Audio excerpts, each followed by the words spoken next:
하이닉스가 5%가 오르다니. 야, 이거 대박이다. 왜냐면, 그러니까 대박이다. 이런 생각이 많이들 따라잡았죠. 자, 여기에 대해서는 좀 해석이 많이 나뉘어요.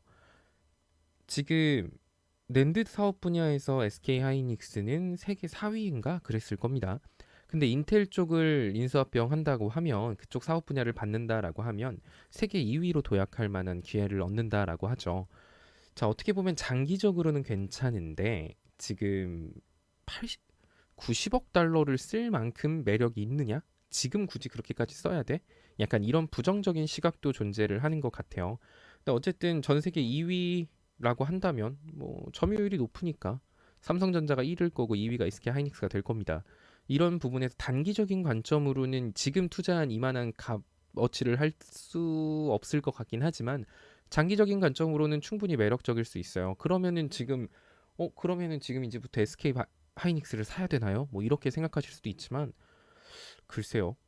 저라면은 SK 하이닉스를 살 게 아니라 낸드 사업 분야가 전 세계 2위로 점유율을 올린다라고 한다면 낸드 플래시 관련주를 사는 게 더 좋지 않을까요? 그래서 오늘 그 종목들 몇 개를 말씀드릴 텐데 여러분들이 맨날 맨날 말하는 그 솔브레인 있죠? 예, 걔도 낸드 쪽이에요. 그러니까 오히려 그런 얘들이 수혜를 받을 가능성이 높겠죠. SK 하이닉스가 일거리를 준다라고 해도 국내 업체들이 많은데 SK 하이닉스 협력사들이 수혜를 받을 가능성이 높다라고 생각을 하시면 됩니다. 사실 솔브레인하고 솔브레인 홀딩스가 지주회사로 바뀌었어요. 솔브레인이 원래 하나였는데 찢었죠. 솔브레인이 빠져나갔습니다. 어쨌든 솔브레인 매출 늘면 솔브레인 홀딩스 늘어나는 것도 같으니까 뭐 그냥 같이 보죠. 오늘 그 SK 하이닉스 그 이슈 때문에 역시 솔브레인도 올랐습니다. 4% 가까이 올랐죠. 솔브레인이 올랐으니까 솔브레인이 돈이 올라가고 값어치가 올라가면 솔브레인 홀딩스도 당연히 올라가요. 얘네 아래에 있는 게 솔브레인인데 이 친구 같은 경우는 누누이 말씀드렸지만 일전 거래량이 너무나도 매력적인 친구고 이게 주봉갭자리라고 했죠. RS지선 잘 지켜주고 있고 하니까 얘도 뭐 좀 지루하게 가고 있긴 한데 그래도 이 주봉갭자리는 메꿔줄 거예요. 그러니까 뭐 회사가 돈을 못 버는 회사도 아닙니다. 시가총액 4,100억에서 유통주식수 5천이니까 2천억 정도. 물론 이건 다 솔브레인을 안고 있었을 때 매출이긴 하지만 회사가 돈을 못 버는 회사도 아니에요. 이런 회사들은 사실 윗갭 있고 이슈 있고 하면은 흔들리지 않고 가지고 가시면 됩니다. 그리고 후성은 제가 진짜 얘는 너무 매력적이어서 막 미칠 것 같거든요. 개인적인 심정으로는 그냥 이 121선 와주기를 엄청 기도하고 있어요. 저는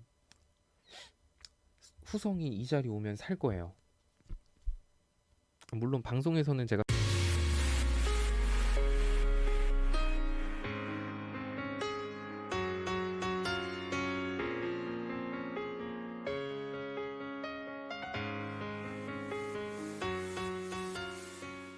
샀다고 말 안 하겠지만 그래서 미리 말하는 거예요.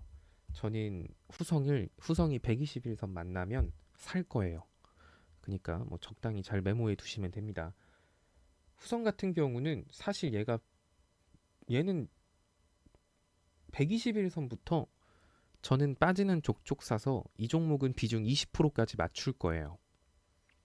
그래서 먹고 나올 겁니다. 그러면은 처음 121선 부근에서 보통 한 5% 정도는 들어가겠죠. 그리고 빠지면 기분 좋은 마음으로 5%씩 한번 사고, 10% 한번 사고, 이렇게 1배수 1배수씩 5% 사고 다음번에 5% 사면 1배수, 그리고 그러면 10%죠. 그 10%에서 다음번에 또 10% 사면 1배수죠. 그럼 20%예요. 내가 손실이 20%라 그래도 1배수 춤에 두 번만 하면 마이너스 5%가 될 겁니다. 그렇게 되는 거예요. 내가 지금 5% 들어갔는데 마이너스 20%예요. 1배수 추매를 했어요. 그럼 마이너스 10%가 될 거고요. 거기서 또 1배수 추매를 했어요. 그럼 마이너스 5%가 되는 거예요. 1배수 추매에서 1배수 추매 두 번만 하면 마이너스 20%든 30%든 그런 종목들이 손실률이 확 줄 거거든요. 그러니까 그래서 1배수 추매를 하는 거예요. 저는 어쨌든 후성 121선 부근 오면 살 거고요. 딱 만날지 안 만날지 모르겠는데 121선 부근에서 사고 떨어지면 5% 1배수 추매 한 번, 10% 1배수 추매 한 번 해서 총 비중 20% 맞출 거니까 테스 같은 경우도 관련주죠. 사실 지금 차트가 테스 같은 경우도 되게 매력적이긴 해요. 뒤에 거래량도 충분하고 회사가 나쁜 것도 아니고 근데 후성이 좀 더 저는 좋은 것 같네요. 그러니까 여러분들이 체크해야 될 종목은 솔브레인, 후성, 테스 뭐 이 세 종목 정도. 오늘 조금 시세가 나왔어가지고 얘도 일단은 그러니까 이런 종목들 있잖아요. 이런 종목들은 그러면은 테스트 내가 내일 사야겠다 이렇게 해서 사는 게 아니라 두 가지인 거예요. 얘는 지금 사는 게 아니라 어떻게 보면 오늘 종가에서 60일선에 막혔잖아요. 그러면은 제가 장기 이평선은 보통 저항 구간, 즉 목표가라고 많이 말씀을 드렸는데 만약에 내가 테스를 산다라고 한다면 지금 같을 때 사는 게 아니라 내가 돈을 좀 1, 2% 정도 더 기다리는 거예요. 올라갈 때까지. 그리고 이 60일선 위에서 한 1, 2거래일 정도 얘가 왔다 갔다 하는 거를 보면 그때 사는 거예요. 그럼 지금 가격보다는 조금 높게 살 수 있을지언정 안전한 구간에서 사는 거예요. 내가 만약에 지금 떡하니 샀는데 얘가 60일선 저항 구간 못 뚫고 밀려요. 그러면은 손실이 커지겠죠.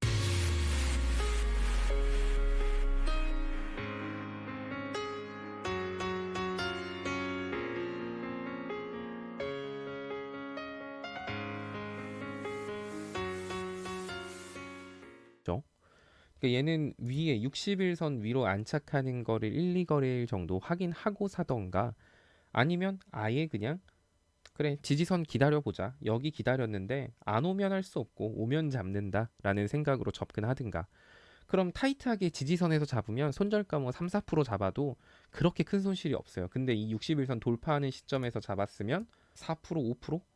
지지선 여기까지만 빠져도 5%예요. 그럼 여기 이탈해서 손절가 잡았다라고 하면은 손절하면 마이너스 10% 이렇게 손절이 되는 거거든요.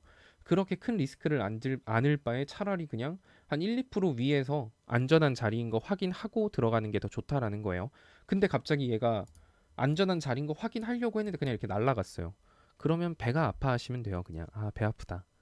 뭐 종목이 이것만 있는 거 아니고 뭐 다음번에 또 이런 종목 있겠지 뭐 하고 그냥 떠난 열차는 손 흔들고 보내주시면 됩니다. 그리고 헬릭 스미스 이것도 말 많죠. 이거 오늘 뭐 지금 갭자리 두 개 발생됐다고 또 흥분해가지고 이거 갭 보고 들어간다고 채스님 이거 헬릭 스미스 이거 대박 아니에요. 이거 지금 갭이 몇 개예요. 이거는 사야 됩니다. 막 이런 분들이 계시더라고요. 진짜 영상을 보는 건지.